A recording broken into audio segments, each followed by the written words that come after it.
Welcome to Board Games Unboxed. My name is Dennis, and today we are unboxing a new game that just got sent over to me. So I'm super excited. Let's go ahead and open this up, which always means getting out the X-Acto knife and getting that fresh game smell. So let me open this up, and then we'll cut right to holding the box. All right, so we are now unboxing Res Arcana. This is super exciting. This is from Tom Lemon from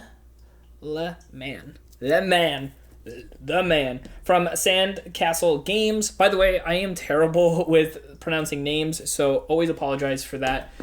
So very excited to be able to open this up. You can see the gloss and the shine on there. This is a brand new game. We're going to be opening this up and going over all the pieces in here. So I'm going to go ahead and open this bad boy up, and we're going to go over all of the different pieces and the quality of these games. So I'm excited to have received this game.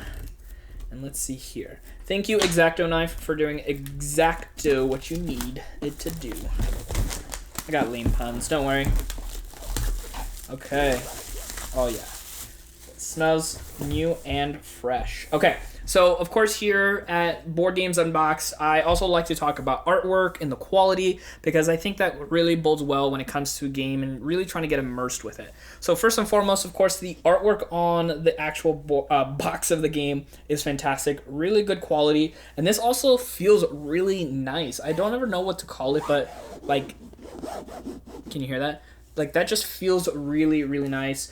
All the artwork across here and back here looks really good. I'm going to mention what it says here that comes in the box, and of course we're going to go over all this.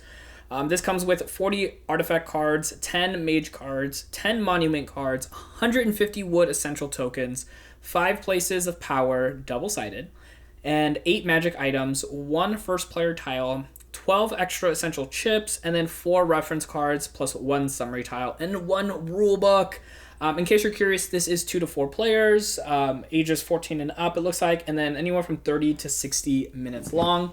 Let's go ahead and open this up and see. It's like a slow open. I don't know if you heard that. All right, so let's go ahead and put this up. I gotta watch out for my dog. Right over here.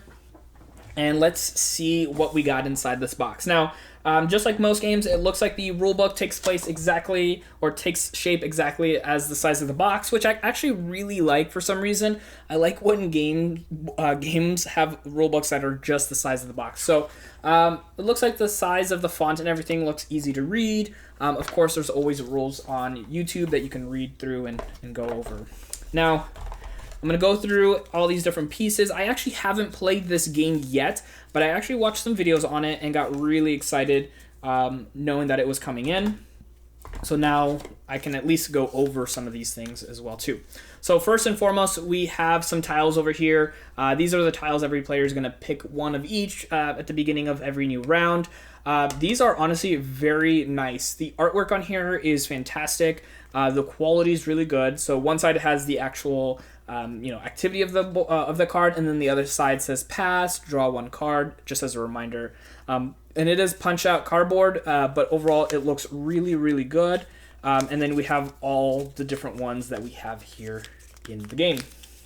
Of course, maybe I'll do like a close-up shot so you can see that a little bit closer. We also have the first player token right over here. Same thing, cardboard cutout. Looks really cool. Just really nice art design, little details on there, which I love when games do that, just little details here and there.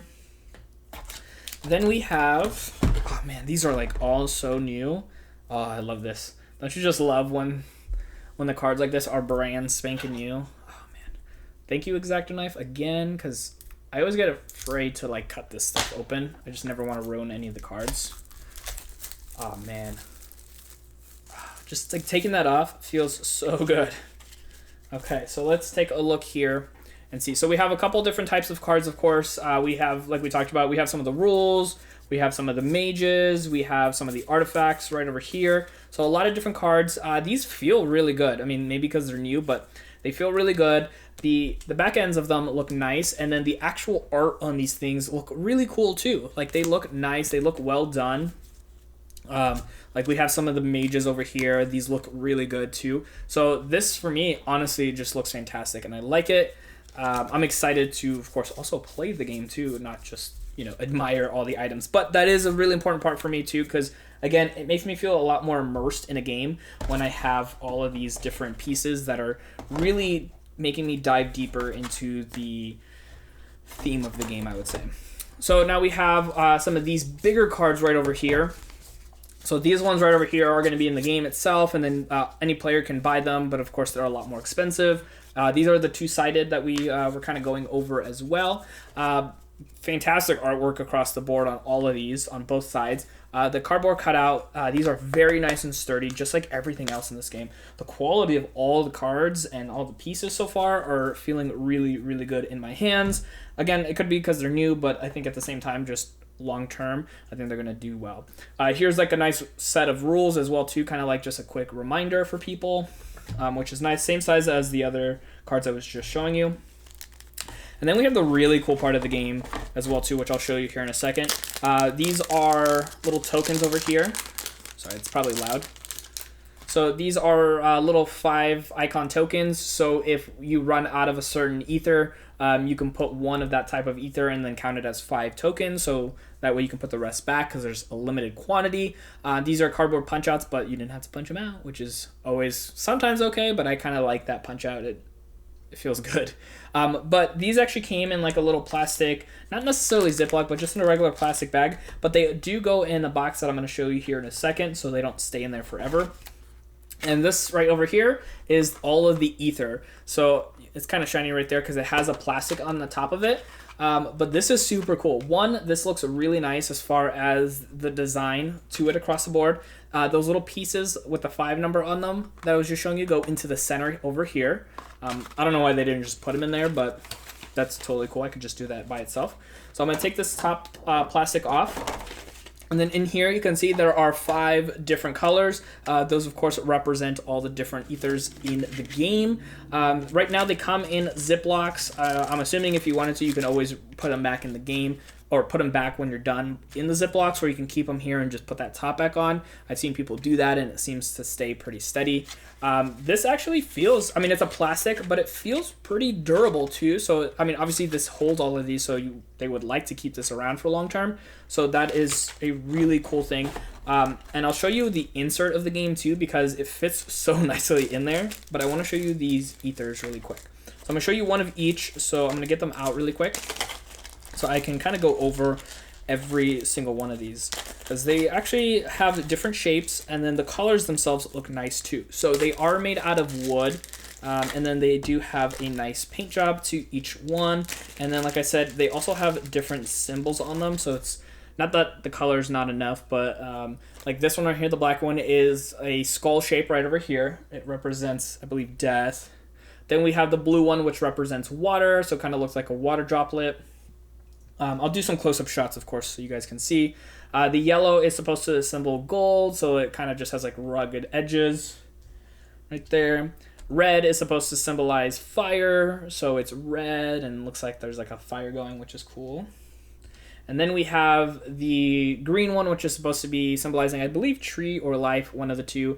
And it kind of looks like a little greenery sprout kind of thing coming up as well, too. So pretty cool. Like I said, quality on those are really, really nice as well.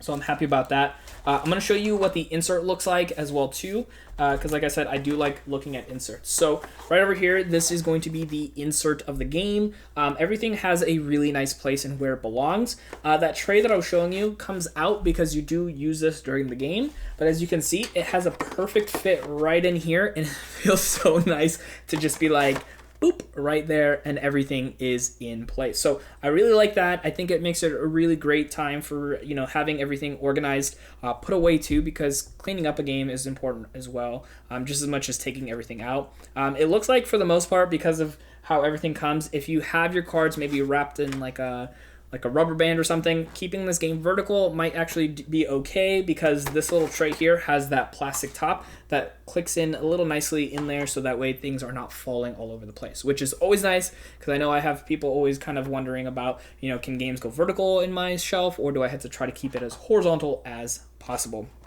Now, I also do like kind of giving these games a score when it comes to quality of the box, of all the pieces, but not necessarily the quality of the game itself. So when it comes to this game, I want to do either 1 to 6-sided die, 1 being not so great and 6 being some of the best quality when it comes to overall pieces. This game honestly gets a nice 5-sided die when it comes to overall aesthetics and quality across the board. I think the way the insert is set up, I think it's so great. I think the pieces look good. They feel great in my hands. Now, if you're interested in picking up a copy of Res Arcana, I will have a link in the show notes down below. You can definitely check it out. I personally am excited to try this game out and play it. I hope you are as well. Now, if you want to see some more unboxing here on the channel, check out my latest video right over here. Thank you so much for watching. My name is Dennis, and I will see you in the next video.